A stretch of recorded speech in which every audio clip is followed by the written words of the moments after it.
আজকে চলে এসেছি শতাব্দী প্রাচীন এক ঐতিহ্যের সন্ধানে, হুগলি জেলার কুন্তি ঘাটে। হ্যাঁ, ঠিকই ধরেছেন, বহুল প্রচলিত বিখ্যাত সেই কাঠের ব্রিজে। আসবার পথে রাস্তার দুপাশে ঘন এই সর্ষের ক্ষেত দেখে ইচ্ছা হলো একটু ছুঁয়ে দেখবার।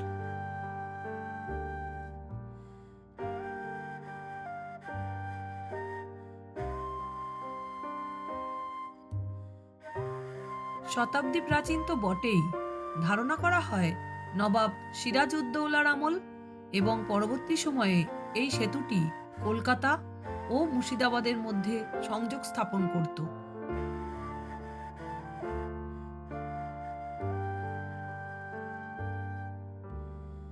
কুন্তি নদীর বুকে অবস্থিত এই ব্রিজটা মূলত লোহার কাঠামো আর কাঠের তক্তা দিয়ে তৈরি।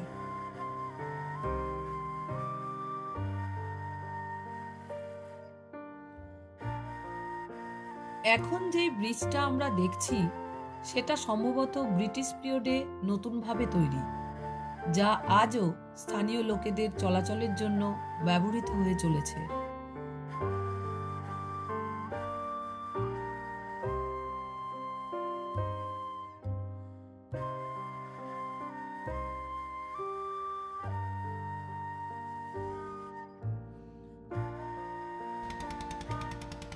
সরু নদীর বুক চিরে এক একটা নৌকা যখন চারিপাশের নিস্তব্ধতা ভেঙে ছুটে চলে, মনটা বেশ অন্যরকম লাগে।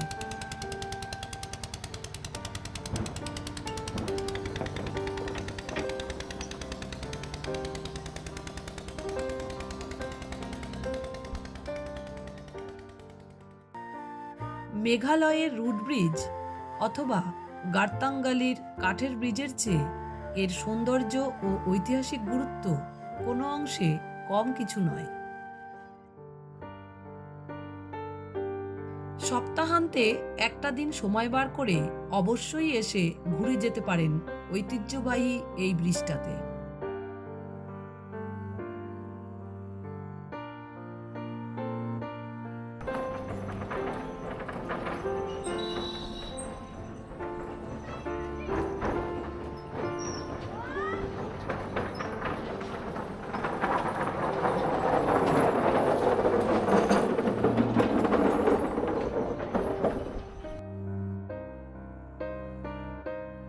হাওড়া কাটোয়া লাইনে কুন্তিঘাট স্টেশনে নেমে একটা টোটো ভাড়া করে সহজেই চলে আসতে পারেন এখানে।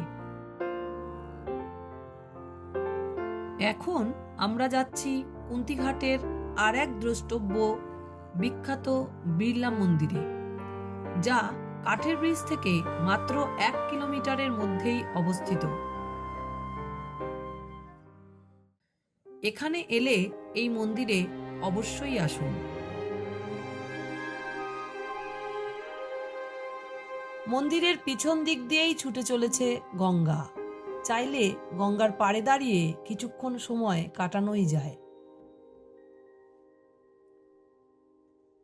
চারিপাশে সুসজ্জিত বাগান দিয়ে ঘেরা এই মন্দির এতটাই মনোরম যে একটা ঘন্টা কিভাবে কেটে যাবে বুঝতেই পারবেন না।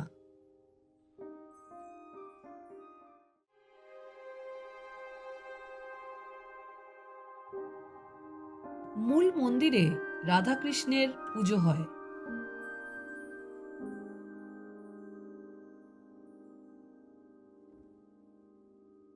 একদিকে রয়েছে মহাদেব ও পার্বতী, আর একদিকে রয়েছে সন্তোষী মায়ের মূর্তি। প্রতিদিন সন্ধ্যায় এখানে খুব সুন্দর নাম গান হয়। সেই সময় বেশ কিছু স্থানীয় ভক্তদের সমাগম হয়।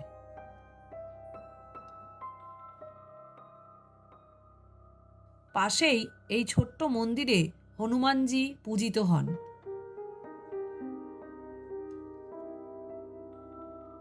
একদিনের এই ছোট্ট ট্রিপটা কেমন লাগলো জানাতে ভুলবেন না। ভালো লাগলে দয়া করে ভিডিওটা শেয়ার করে দেবেন ও চ্যানেলটাকে অবশ্যই সাবস্ক্রাইব করে দেবেন। খুব তাড়াতাড়ি আবার দেখা হবে নতুন কোনো জায়গায়। সকলে ভালো থাকবেন।